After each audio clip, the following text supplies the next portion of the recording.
അന്യഭാഷയിൽ വീണ്ടും കോളിളക്കം സൃഷ്ടിക്കാൻ പുതിയ ചിത്രവുമായി സെപ്റ്റംബർ 14 ബിഗ് സ്ക്രീനിലെത്തുകയാണ് യുവതാരം ദുൽഖർ സൽമാൻ. സെൽവമണി സെൽവരാജിന്റെ സംവിധാനത്തിൽ ദുൽഖർ സൽമാൻ, സമുദ്രകനി, ഭാഗ്യശ്രീ ബോർഷെ, റാണ ദഗുപതി തുടങ്ങിയ വമ്പൻ താരത്തിന് അണിനിരക്കുന്ന കാന്തിയാണ് ഈ മാസം 14 വേൾഡ് വൈഡ് റിലീസായി തിയേറ്ററിലെത്തുന്നത്. ഒരു വർഷം മുമ്പ് പുറത്തിറങ്ങി ബ്ലോക്ക് ബസ്റ്ററായ ലക്കി ഭാസ്കറിന് ശേഷം തിയേറ്ററിലെത്തുന്ന ദുൽഖർ സൽമാൻ ചിത്രം എന്ന നിലയിൽ വലിയ പ്രതീക്ഷയാണ് പ്രേക്ഷകർക്കും ആരാധകർക്കും കാന്തിയിലുള്ളത്. കഴിഞ്ഞ ദിവസം പുറത്തിറങ്ങിയ ചിത്രത്തിന്റെ ട്രെയിലർ ഇതിനോടകം പ്രേക്ഷകർ ഏറ്റെടുത്തു കഴിഞ്ഞു. തെലുങ്കിലും തമിഴിലുമായി റിലീസ് ചെയ്യുന്ന ചിത്രം ദുൽഖറിന്റെ കരിയറിലെ മറ്റൊരു പൊൻതൂവലാവുമെന്നാണ് എല്ലാവരുടെയും പ്രതീക്ഷ. മാത്രമല്ല, ചിത്രത്തിന്റെ നിർമ്മാതാക്കളായ വേഫാറ ഫിലിംസും സ്പിരിറ്റ് മീഡിയയും കാന്തയ്ക്ക് നൽകുന്ന പ്രൊമോഷനും പ്രതീക്ഷ വർദ്ധിപ്പിക്കുന്ന ഘടകം തന്നെയാണ്. എല്ലാം ഒത്തുവരികയാണെങ്കിൽ അന്യഭാഷയിൽ ദുൽഖറിന്റെ തുടർച്ചയായ ബ്ലോക്ക് ബസ്റ്ററാവും കാന്ത.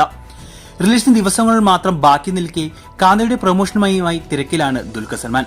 ഒരു നീണ്ട ഇടവേളയ്ക്ക് ശേഷം മോളിവുഡിലേക്ക് തിരിച്ചെത്തുന്ന ദുൽഖറിന്റെ ബിഗ് ബജറ്റ് ഗെയിം ത്രില്ലർ ചിത്രം ഐ ആം ഗെയിമിന്റെ ഷൂട്ട് നിർത്തി വെച്ച് കൊണ്ടാണ് താരം കാന്തയുടെ പ്രൊമോഷന് പരിപാടികൾ പങ്കെടുക്കുന്നത്.